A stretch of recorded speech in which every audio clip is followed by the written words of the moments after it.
Good evening, and welcome to Part 8 of Jane Austen's Persuasion. As we recall, Anne Elliot, has returned from Uppercross, and she is now in Bath with her father, her sister, and her sister's dear friend, Mrs. Clay.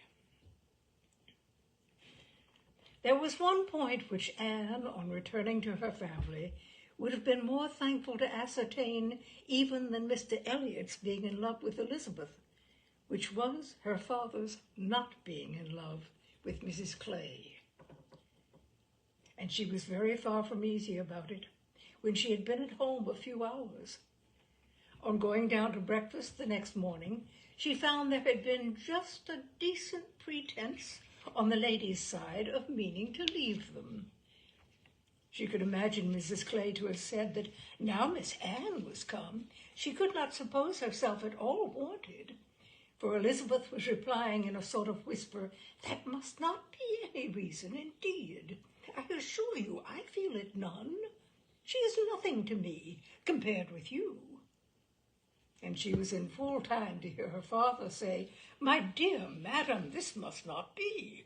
As yet you have seen nothing of Bath. You have been here only to be useful. You must not run away from us now. You must stay to be acquainted with Mrs. Wallace, the beautiful Mrs. Wallace. To your fine mind, I well know the sight of beauty is a real gratification." He spoke and looked so much in earnest that Anne was not surprised to see Mrs. Clay stealing a glance at Elizabeth and herself. Her countenance, perhaps, might express some watchfulness, but the praise of the fine mind did not appear to excite a thought in her sister. The lady could not but yield to such joint entreaties and promised to stay. In the course of the same morning, Anne and her father chancing to be alone together, he began to compliment her on her improved looks. He thought her less thin in her person, in her cheeks, her skin, her complexion greatly improved, clearer, fresher. Had she been using anything in particular? No, nothing. Milly Gowland, he supposed. No, nothing at all. Oh, he was surprised at that, and added, "Certainly you cannot do better than continue as you are. You cannot be better than well, or I should recommend Gowland, the constant use of Gowland during the spring months.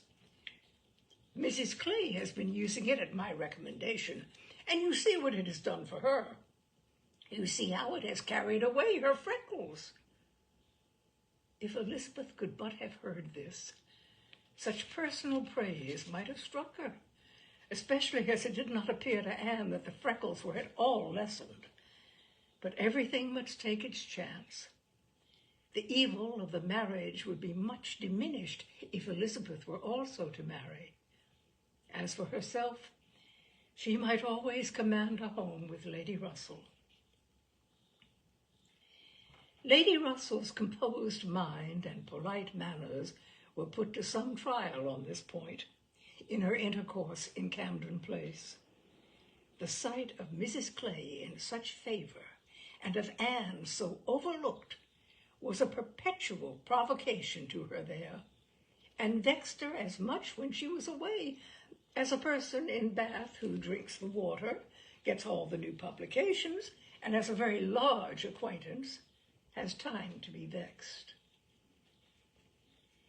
As Mr. Elliot became known to her, she grew more charitable or more indifferent towards the others.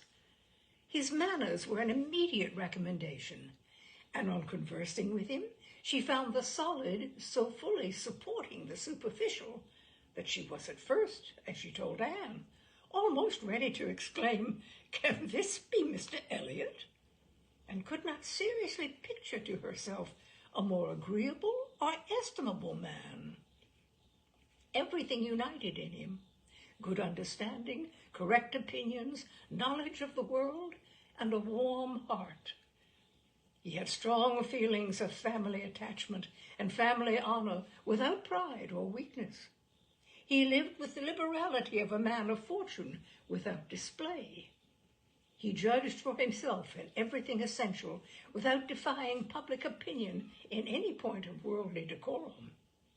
He was steady, observant, moderate, candid, never run away with by spirits or by selfishness, which fancied itself strong feeling, and yet with a sensibility to what was amiable and lovely, and a value for all the felicities of domestic life, which characters of fancied enthusiasm and violent agitation seldom really possess. She was sure that he had not been happy in marriage. Colonel Wallis said it, and Lady Russell saw it. But it had been no unhappiness to sour his mind, nor, she began pretty soon to suspect, to prevent his thinking of a second choice. Her satisfaction in Mr. Elliot outweighed all the plague of Mrs. Clay.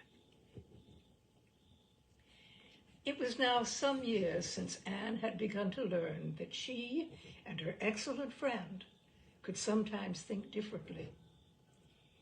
And it did not surprise her, therefore, that Lady Russell should see nothing suspicious or inconsistent, nothing to require more motives than appeared in Mr. Elliot's great desire of reconciliation.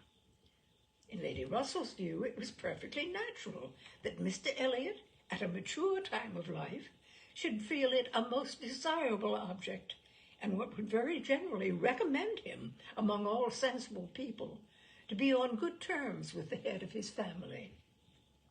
And only head of his family, the simplest process in the world of time upon a head naturally cleared and only erring in the heyday of youth.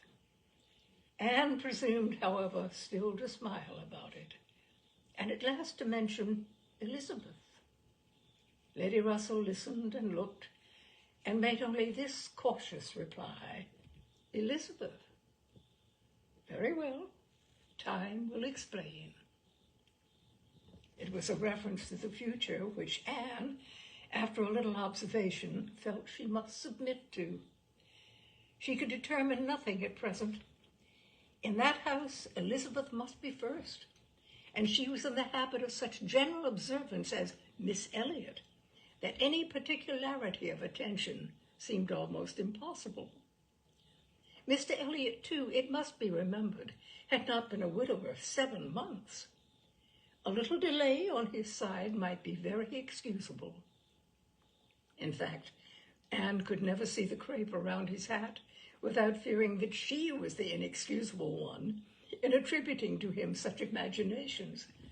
For though his marriage had not been very happy, still it had existed so many years that she could not comprehend a very rapid recovery from the awful impression of its being dissolved.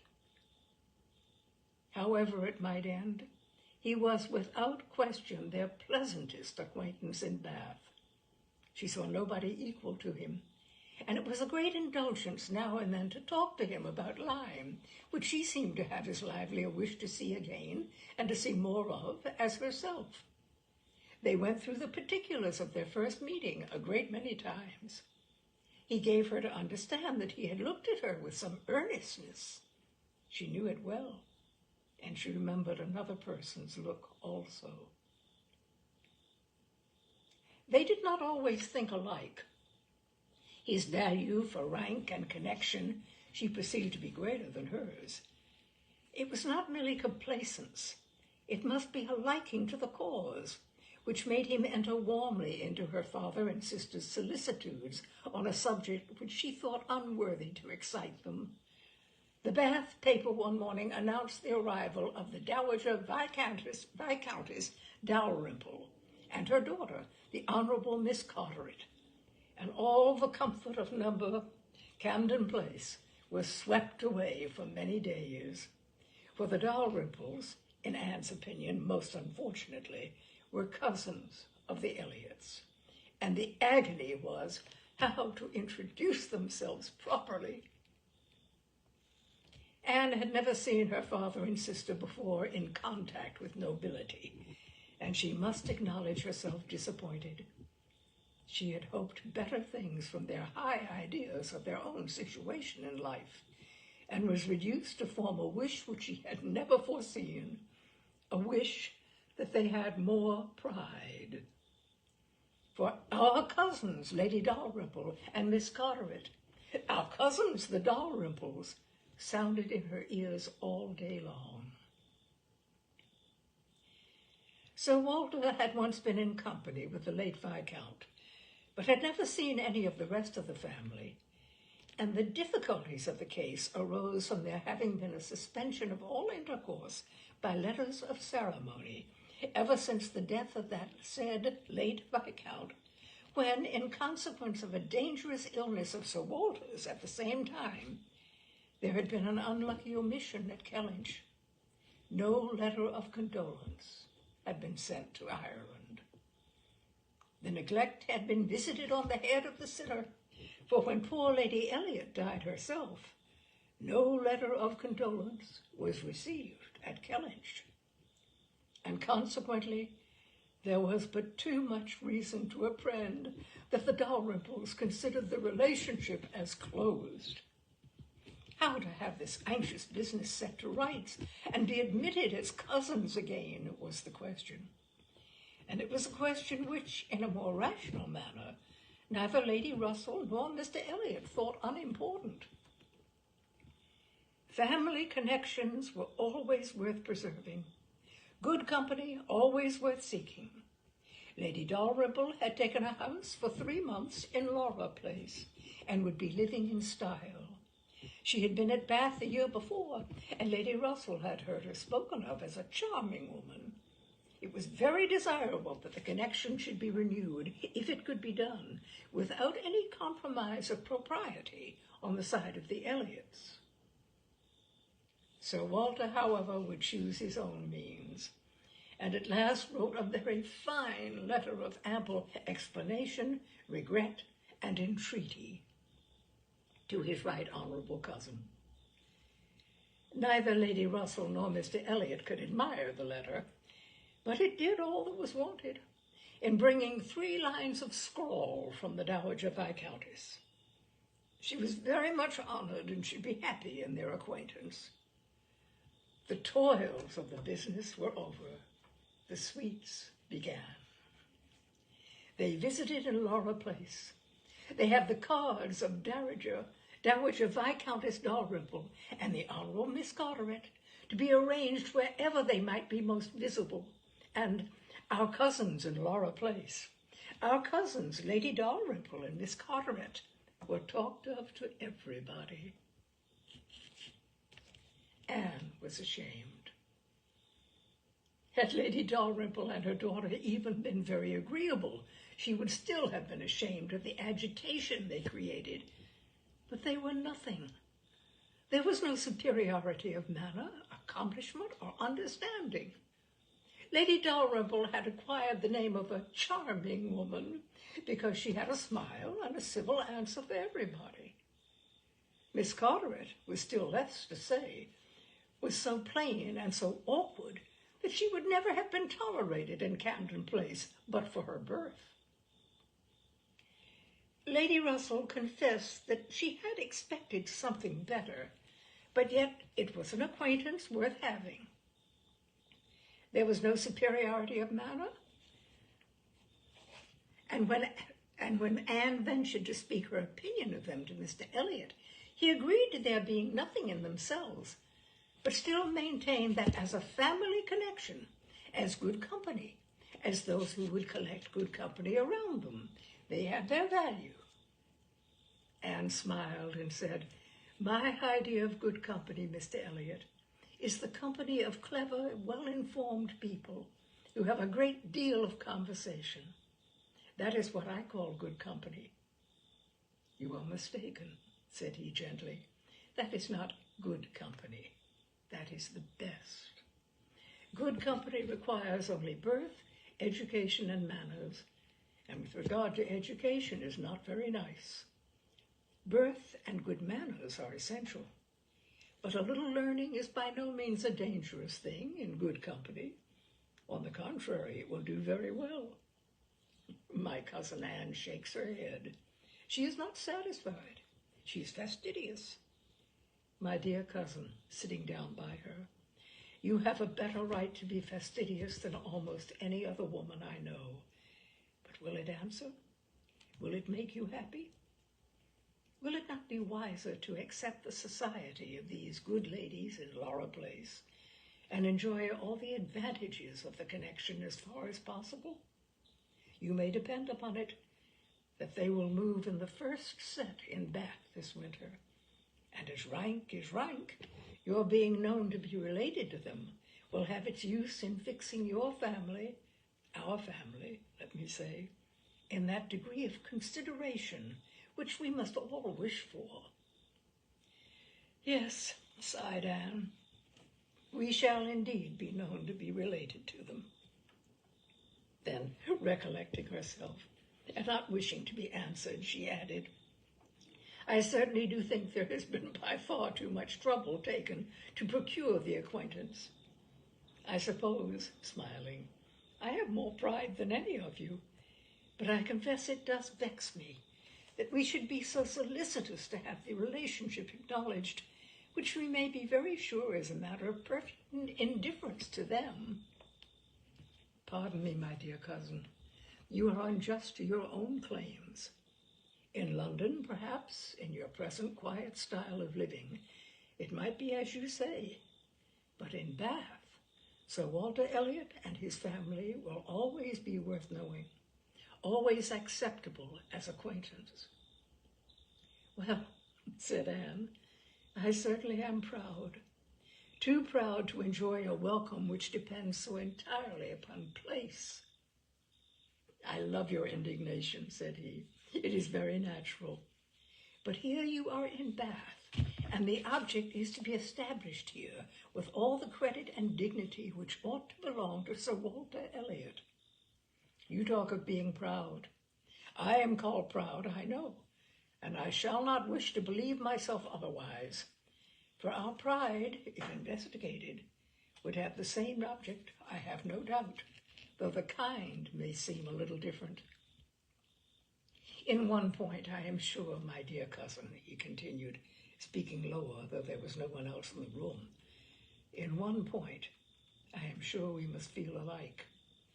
We must feel that every addition to your father's society among his equals or superiors may be of use in diverging his thoughts from those who are beneath him.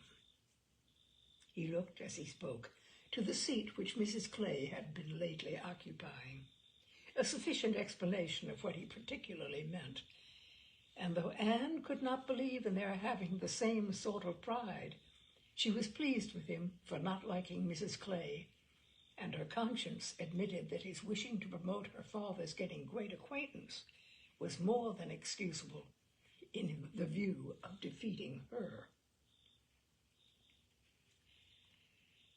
While Sir Walter and Elizabeth were assiduously pushing their good fortune in Laura Place, Anne was renewing an acquaintance of a very different description. She had called on her former governess, and had heard from her of there being an old schoolfellow in Bath, who had two strong claims on her attention, of past kindness and present suffering. Miss Hamilton, now Mrs. Smith, had shown her kindness in one of those periods of her life when it had been most valuable.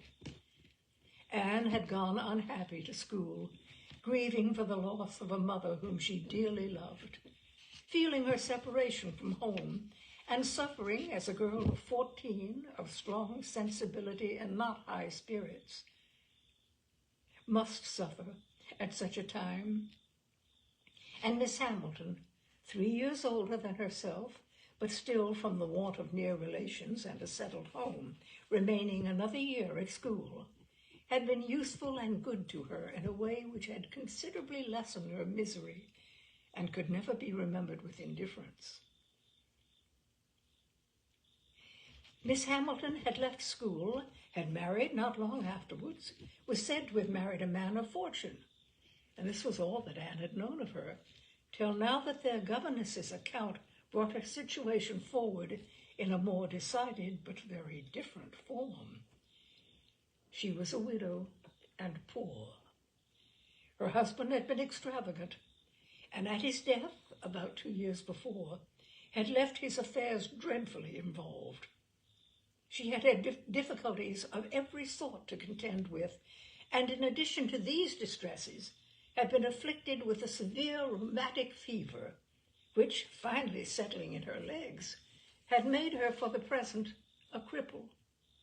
She had come to Bath on that account, and was now in lodgings near the hot baths, living in a very humble way, unable even to afford herself the comfort of a servant, and of course almost excluded from society.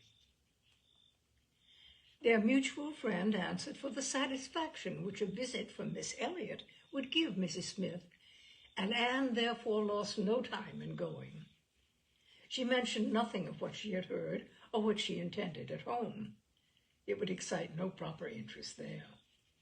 She only consulted Lady Russell, who entered thoroughly into her sentiments and was most happy to convey her as near to Mrs. Smith's lodgings in Westgate Buildings as Anne chose to be taken. The visit was paid, their acquaintance re-established, their interest in each other more than rekindled. The first 10 minutes had its awkwardness and its emotion. 12 years were gone since they had parted, and each presented a somewhat different person from what the other had imagined. 12 years had changed Anne from the blooming, silent, unformed girl of 15 to the elegant little woman of 27, with every beauty excepting bloom, and with manners as consciously right as they were invariably gentle.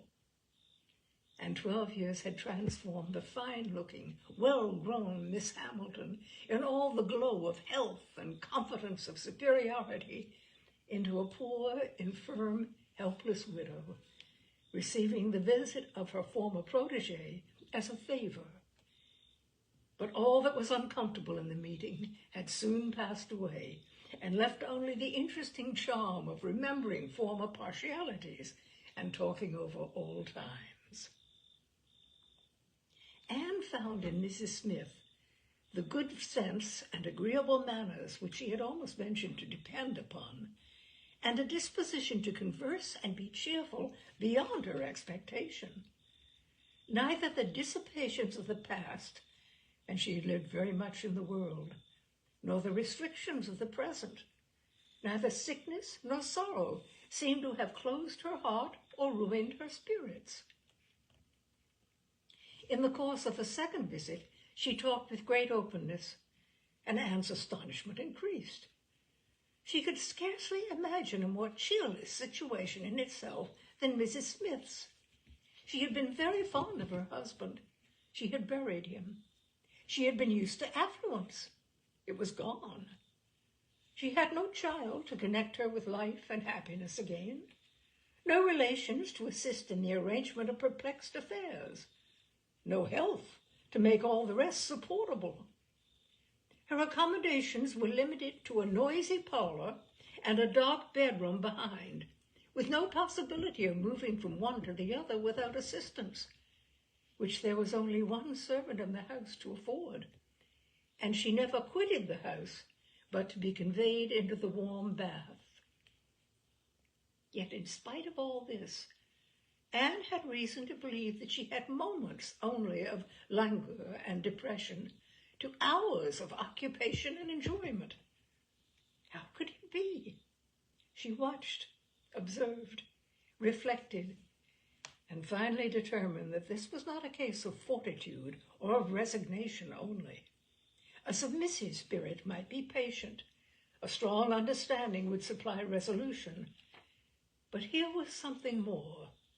Here was that elasticity of mind, that disposition to be comforted, that power of turning readily from evil to good, and of finding employment which carried her out of herself, which was from nature alone.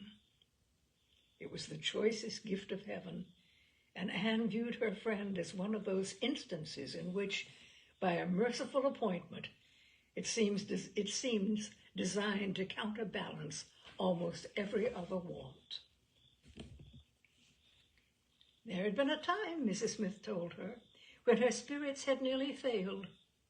She could not call herself an invalid now, compared with her state on first reaching Bath. Then she had indeed been a pitiable object, for she had caught cold on the journey, and had hardly taken possession of her lodgings before she was again confined to her bed, and suffering under severe and constant pain, and all this among strangers, with the absolute necessity of having a regular nurse and finances at that moment particularly unfit to meet any extraordinary expense. She had weathered it, however, and could truly say that it had done her good. It had increased her comforts by making her feel herself to be in good hands. She'd seen too much of the world to expect sudden or disinterested attachment anywhere, but her illness had proved to her that her landlady had a character to preserve and would not use her ill, and she had been particularly fortunate in her nurse. As a sister of her landlady, a nurse by profession, and who had always a home in that house when unemployed, chanced to be at liberty just in time to attend her. And she, said Mrs. Smith, besides nursing me most admirably, has really proved an invaluable acquaintance. As soon as I could use my hands, she taught me to knit, which has been a great amusement, and she put me in the way of making these little thread cases, pincushions, and card racks, which you always find me so busy about, and which supply me with the means of doing a little good to one or two very poor families in this neighborhood. She has a large acquaintance, of course professionally, among those who can afford to buy, and she disposes of my merchandise. She always takes the right moment for applying. Everybody's heart is open, you know, when they have recently escaped from severe pain or are recovering the blessing of health, and Nurse Rook understands thoroughly when to speak. She is a shrewd, intelligent, sensible woman. Hers is a line for seeing human nature, and she has a fund of good sense and observation which, as a companion, make her infinitely superior to thousands of those who, having only received the best education in the world, know nothing worth attending to.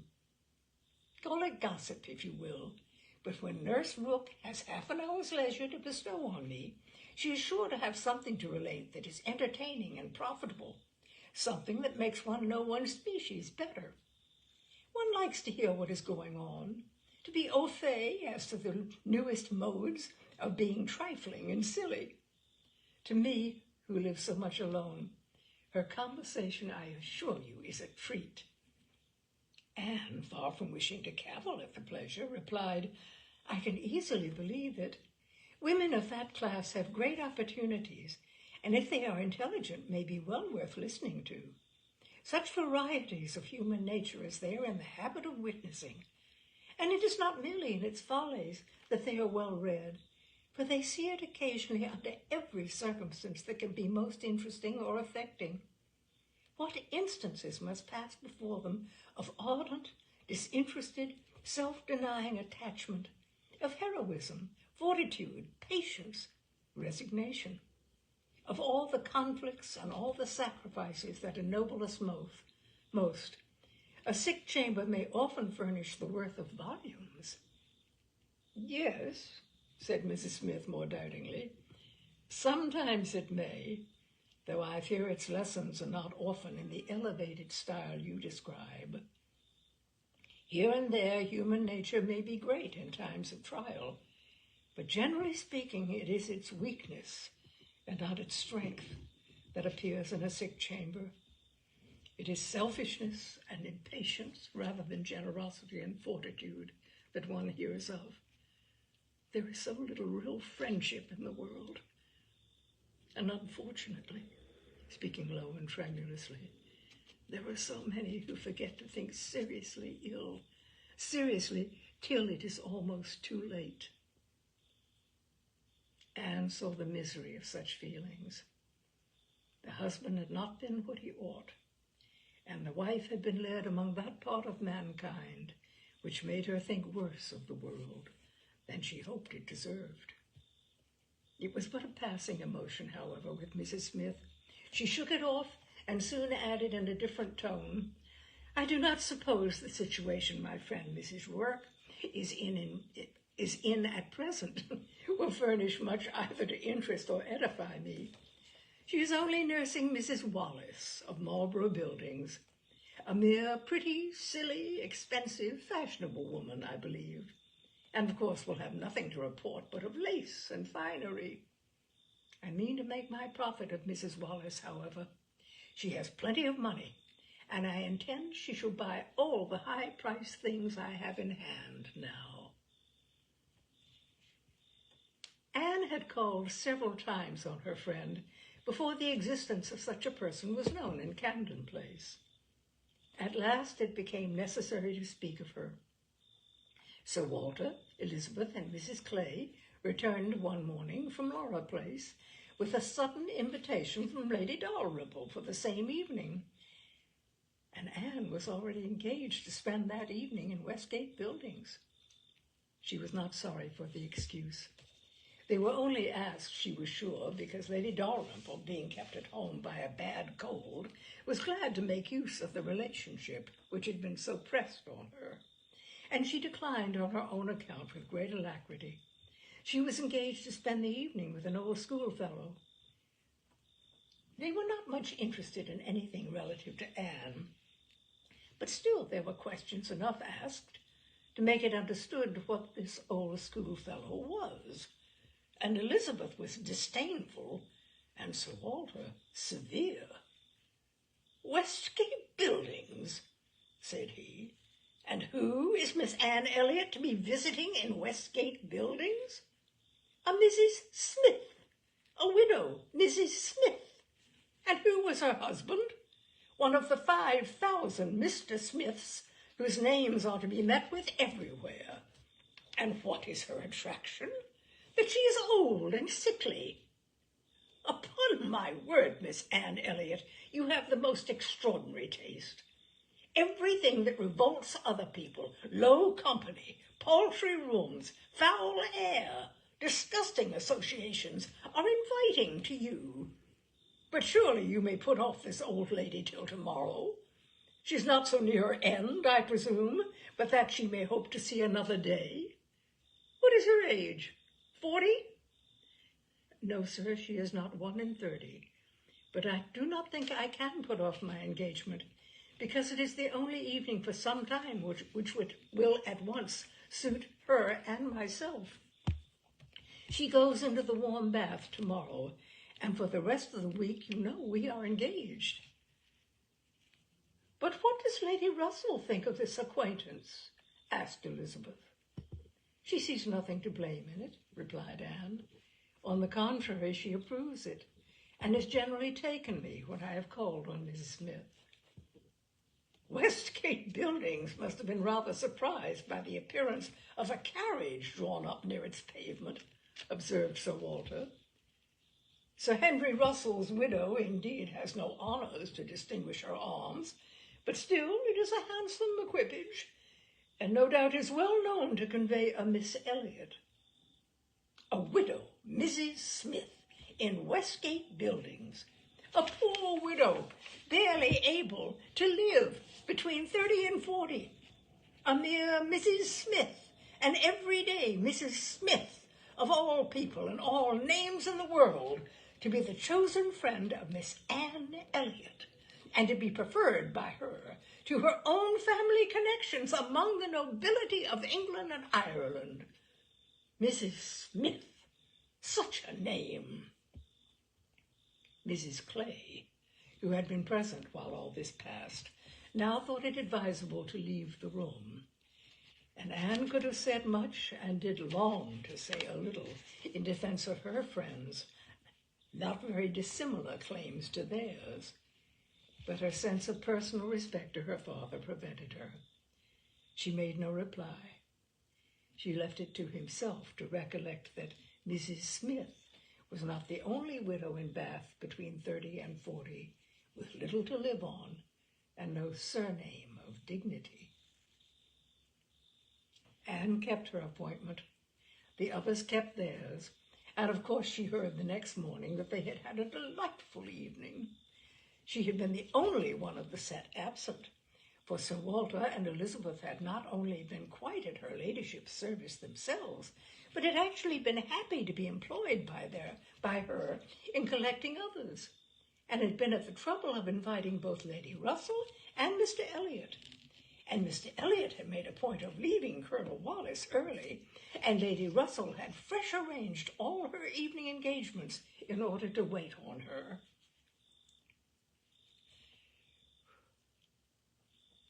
Excuse me, I've lost the place, but I'll be right back. Got it. Anne had the whole history of all that such an evening could supply from Lady Russell. To her, its greatest interest must be in having been very much talked of between her friend and Mr. Elliot, in having been wished for, regretted, and at the same time honored for staying away in such a cause. Her kind, compassionate visits to this old schoolfellow, sick and reduced, seemed to have quite delighted Mr. Elliot. He thought her a most extraordinary young woman, in her temper, manners, mind, a model of female excellence. He could meet even Lady Russell in a discussion of her merits, and Anne could not be given to understand so much by her friend, could not know herself to be so highly rated by a sensible man, without many of those agreeable sensations which her friend meant to create. Lady Russell was now perfectly decided in her opinion of Mr. Elliot. She was as much convinced of his meaning to gain Anne in time as of his deserving her, and was beginning to calculate the number of weeks which would free him from all the remaining restraints of widowhood and leave him at liberty to exert his most open powers of pleasing. She would not speak to Anne with half the certainty she felt on the subject. She would venture on little more than hints of what might be hereafter, of a possible attachment on his side, of the desirableness of the alliance, supposing such attachment to be real and returned. Anne heard her and made no violent exclamations. She only smiled, blushed, and gently shook her head. "I am no matchmaker, as you well know," said Lady Russell, being much too well aware of the uncertainty of all human events and calculations. "I only mean that if Mr. Elliot should, some time hence, pay his addresses to you, and if you should be disposed to accept him, I think there would be every possibility of your being happy together. A most suitable connection, everybody must consider it, but I think it might be a very happy one." "Mr. Elliot is an exceedingly agreeable man, and in many respects I think highly of him," said Anne, "but we should not suit." Lady Russell let this pass, and only said in rejoinder, "I own that to be able to regard you as the future mistress of Kellynch, the future Lady Elliot, to look forward and see you occupying your dear mother's place, succeeding to all her rights and all her popularity, as well as to all her virtues, would be the highest possible gratification to me. You are your mother's self in countenance and disposition, and if I might be allowed to fancy you such as she was, in situation and name and home, presiding and blessing in the same spot, and only superior to her in being more highly valued, my dearest Anne, it would give me more delight than is often felt at my time of life." Anne was obliged to turn away, to rise, to walk to a distant table, and leaning there in pretended employment, try to subdue the feelings this picture excited. For a few moments, her imagination and her heart were bewitched. The idea of becoming what her mother had been, of having the precious name of Lady Elliot first revived in herself, of being restored to Kellynch, calling it her home again, her home forever, was a charm which she could not immediately resist. Lady Russell said not another word, willing to leave the matter to its own operation, and believing that, could Mr. Elliot at that moment with propriety have spoken for himself, she believed, in short, what Anne did not believe. The same image of Mr. Elliot speaking for himself brought Anne to composure again. The charm of Kellynch and of Lady Elliot all faded away. She never could accept him. And it was not only that her feelings were still adverse to any man save one. Her judgment, on a serious consideration of the possibilities of such a case, was against Mr. Elliot. Though they had now been acquainted a month, she could not be satisfied that she really knew his character, that he was a sensible man, an agreeable man, that he talked well, professed good opinions, seemed to judge properly, and as a man of principle. This was all clear enough. He certainly knew what was right, nor could she fix on any one article of moral duty evidently transgressed. But yet she would have been afraid to answer for his conduct. She distrusted the past, if not the present. The names which occasionally dropped of former associates, the allusion to former practices and pursuits, suggested suspicions not favorable of what he had been. She saw that there had been bad habits, that Sunday traveling had been a common thing, that there had been a period of his life, and probably not a short one, when he had been at least careless on all serious matters, and though he might now think very differently, who could answer for the true sentiments of a clever, cautious man, grown old enough to appreciate a fair character? How could it ever be ascertained that his mind was truly cleansed? Mr. Elliot was rational, discreet, polished, but he was not open. There was never any burst of feeling, any warmth of indignation or delight at the evil or good of others. This to Anne was a decided imperfection. Her early impressions were incurable. She prized the frank, the open-hearted, the eager character beyond all others. Warmth and enthusiasm did captivate her still. She felt that she could so much more depend upon the sincerity of those who sometimes looked or said a careless or a hasty thing than of those whose presence of mind never varied, whose tongue never slipped. Mr. Elliot was too generally agreeable. Various as were the tempers in her father's house, he pleased them all. He endured too well, stood too well with everybody. He had spoken to her with some degree of openness of Mrs. Clay, had appeared completely to see what Mrs. Clay was about, and to hold her in contempt, and yet Mrs. Clay found him as agreeable as anybody. Lady Russell saw either less or more than her young friend, for she saw nothing to excite distrust.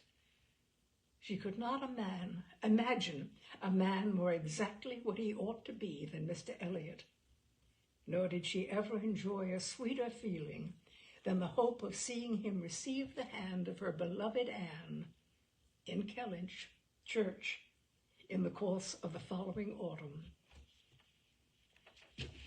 And I think we're going to hold it there.